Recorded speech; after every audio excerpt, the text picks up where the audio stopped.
তাহাজ্জুদের নামাজে সেজদায় গিয়ে একটি দোয়া 10 বার পড়ুন, আপনার মনের সকল আশা আল্লাহ তাআলা পূরণ করে দিবেন।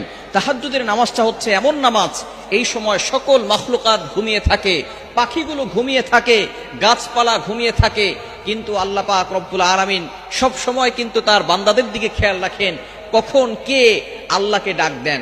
এই সময়টা আপনি নামাজে দাঁড়িয়ে যাবেন, ওযু করে নামাজে দাঁড়াবেন, কেননা মুয়াজ্জিন 5 বেলা মানুষকে ডাকে, হাইয়া আলাস সালাহ, হাইয়া আলাল ফালাহ, কাম টু দ্য সাকসেস, সফলতার দিকে আসো, কল্যাণের দিকে আসো।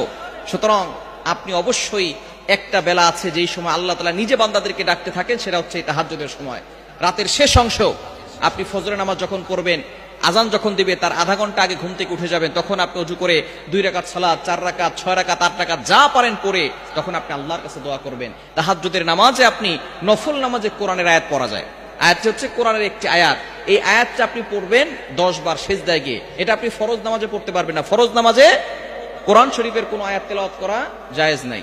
আপনি এটা নফল নামাজে পড়বেন, তাহাজ্জুদ নামাজ যেহেতু নফল নামাজ, এই সময় আপনি লম্বা নামাজ পড়বেন এবং আপনার কাকুতি মিনতিগুলো আল্লাহর কাছে বলবেন, কেননা এই সময় আল্লাহ তাআলা নিজে প্রথম আসমানে এসে বান্দাদেরকে ডাকেন।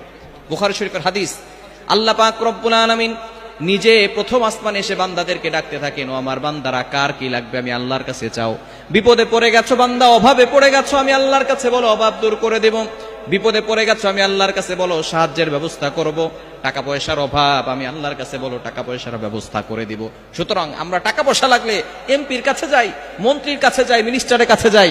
আপনি আল্লাহর কাছে চান, অবশ্যই আল্লাহ তাআলা আপনাকে দেওয়ার জন্য প্রস্তুত, কিন্তু আমরা চাওয়ার মতো চাইতে পারি না। এজন্য আপনি তাহাজ্জুদের নামাজ যখন পড়বেন, সেজদায় গিয়ে সুবহান রাব্বিয়াল আ'লা 3 বার পড়বেন। এরপরে আপনি একটা দোয়া পড়বেন, কোরআনুল কারীমের একটা আয়াত, আল্লাহ তাআলা নিজে শিক্ষা দিয়েছেন দোয়াটি। দোয়াটি হচ্ছে 2 নম্বর পারা 10 নম্বর পৃষ্ঠা 10-11 নম্বর লাইন, সূরা বাকারার 201 নম্বর আয়াত।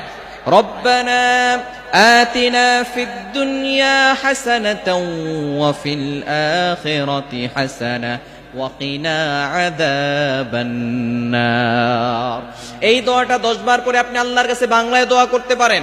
এই দোয়ার ভিতরে আল্লাহ তাআলা দুনিয়া ও আখিরাতের কল্যাণের কথা জানিয়ে দিয়েছেন। এজন্য যারা হজে যায় তখন কিন্তু হজরে আসওয়াদের কাছে যাওয়ার সময় তারা এই দোয়াটা পড়ে, রব্বানা আতিনা ফিদ দুনিয়া হাসানাতাও ওয়া ফিল আখিরাতি হাসানা ওয়া কিনা আযাবান নার। আয় আল্লাহ, আমাকে দুনিয়া এবং আখিরাত উভয় জগতের কল্যাণ দান করেন। সুতরাং আপনি এই দোয়াটা 10 বার পরে আল্লাহর কাছে চাইবেন। আপনি বিপদে পড়ে গেছেন, অভাব দূর হচ্ছে না, অনেকের ভিসা হয় না, অনেকের মেয়ের বিয়ে হচ্ছে না, অনেকের সন্তান কথা শোনে না, যত ধরনের সমস্যাগুলো আছে সব সমস্যার কথা আপনি আল্লাহর কাছে বলবেন। এই সময় যদি আপনি আল্লাহর কাছে দোয়া করেন, আল্লাহ তাআলা আপনার সকল দোয়াগুলো কবুল করবেন এবং মনে